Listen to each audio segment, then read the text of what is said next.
This is the news in brief from the United Nations. The situation for Gazans remains dire, despite hopes stemming from recent commitments by Israel to boost assistance, the UN's top aid official in the occupied Palestinian territory said on Friday. Jamie McGoldrick, the UN humanitarian coordinator overseeing crisis relief in Gaza, pushed back at Israeli claims that more than 1,000 trucks had entered Gaza in the last few days, but only around 800 had been collected on the Palestinian side. Mr. McGoldrick described long delays at checkpoints to the north and a security vacuum inside the enclave that continues to hamper the delivery of aid where it's most needed. So far this month, we've wasted 60 hours of trucks going up there downtime on dead time.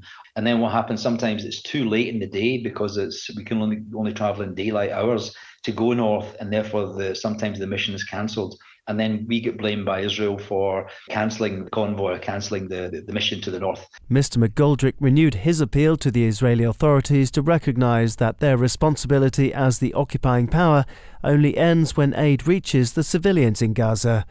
Only 3 roads are open in Gaza today: the middle route via Salah al-Din Road, the coastal al-Rashid Road and the military road on the east side of Gaza.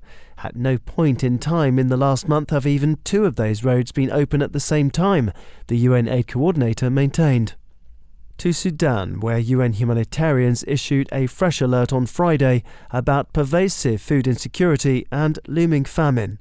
After nearly a year of war, food production has been hit and communities face acute shortages of other essential resources such as water and fuel. More than 8 million people are believed to have been uprooted from their homes, with tens of thousands killed or wounded.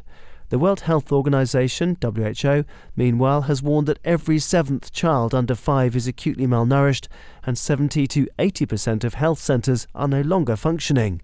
WHO spokesperson Christian Lindmeier said that 5 million people were on the brink of famine in areas affected by conflict. With the lean season expected to start soon and without unhindered access for aid, the situation will only worsen in the coming months.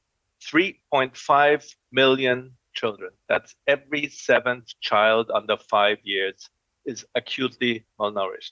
230,000 children, pregnant women and new mothers could die in the coming months due to hunger, unless urgent life-saving funding and aid address their needs. New data from the UN Development Programme, or UNDP, also highlighted the accelerating hunger crisis in Sudan, with famine expected this year. Moderate or severe food insecurity already affects nearly 6 in 10 households, with West Kordofan, South Kordofan and Blue Nile states worst hit.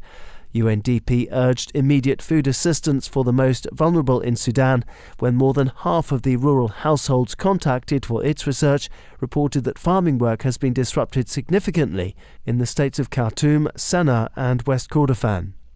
Ukrainians remain under constant attack, and 3.3 million living on the front line need emergency assistance urgently, the UN Migration Agency IOM said on Friday. Days after rocket fire killed dozens in the east and south of the country, the head of the International Organization for Migration, Amy Pope, warned that the situation is worsening for many in Ukraine. Displaced people and host communities need urgent assistance as they continue to endure missile strikes, destruction of infrastructure and frequent power cuts, Ms. Pope said. IOM estimates that some 800,000 children live on the front lines, just some of the more than 14.6 million people in Ukraine who need humanitarian aid amid Russia's continuing invasion. The UN agency has helped thousands of displaced people near the front line and elsewhere in Ukraine with immediate and long-term needs, including restoring livelihoods and supporting community resilience. Daniel Johnson, UN News.